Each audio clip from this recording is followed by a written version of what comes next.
In the land of where the red earth warms bare feet and the moon hangs like a silver calabash in the sky, there lived a maiden named Adama. Her footsteps were light as morning dew, and her laughter danced like palm leaves in wind. The elders described her as the one whose beauty walks before her. But beauty alone does not choose its path. In the same village lived Chike, son of a humble hunter. His hands were so strong, he had a gentle heart, and his eyes carried dreams larger than the world. Ever since their childhood, Chike and Adama walked the same paths. They both fetched water from the same stream and told stories beneath the mango tree. Their friendship grew into love. It was quiet at first, but then it became strong like the roots of the Iroko. But love does not live alone. Love lives among tradition, pride, and expectations. Adama's father, Elder Okori, had already promised her to Emmanuel, a wealthy trader whose compound was filled with chicken, goats, kola nuts, and beautiful coral beads. His smile was so charming, but it never quite reached her eyes.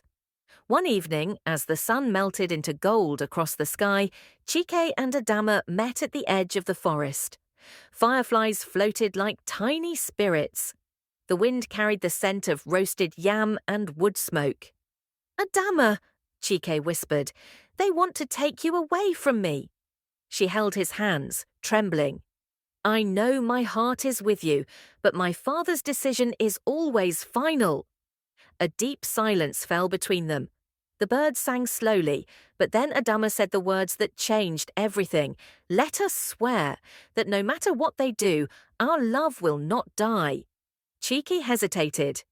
"An oath binds the soul," he whispered. "And so does love," she answered. They pierced their thumbs and allowed a single drop of blood to fall into a small clay bowl filled with water from the stream. They touched the bowl together. "As long as the river flows and the moon returns," they vowed, "our hearts shall not betray each other." The wind rose. It was a tempestuous wind, as if ancestors had turned to listen. But oaths are powerful, and powerful things demand courage. The next market day, drums rolled through the air. Women wrapped in colourful Ankara wrappers and traditional dresses laughed as their bangles jingled on their wrists. The men wore Isiagu clothes decorated with lion heads, and they were walking proudly. Emmanuel arrived with gifts: yam tubers, palm wine, coral beads, wealth heavy as rain clouds. Adama's father smiled with pride. Chike stood in the distance, silent as a broken drum.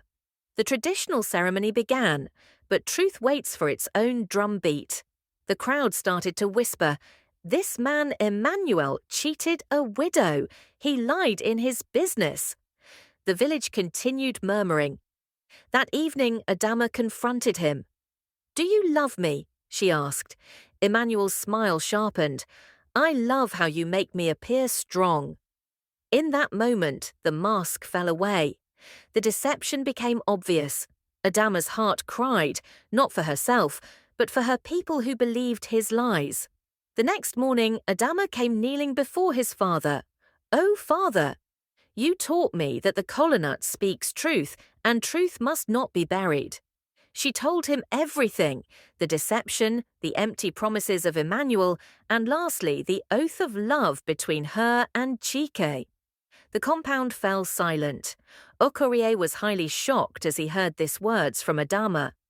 "My daughter, you broke custom, but you spoke truth." The elders gathered beneath the palm wine tree. Everyone was heavy in minds as to what advice and decision to take.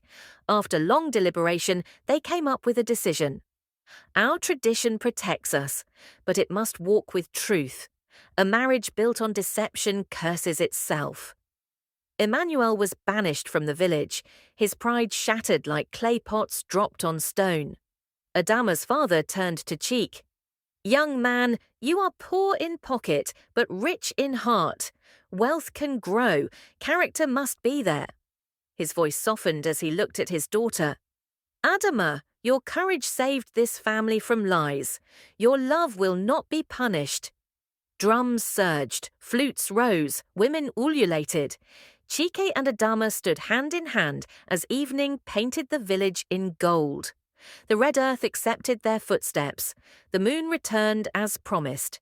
Their blood oath, once a symbol of desperation, became instead a reminder that love must be honest, tradition must be wise, and the heart must never bow to deception.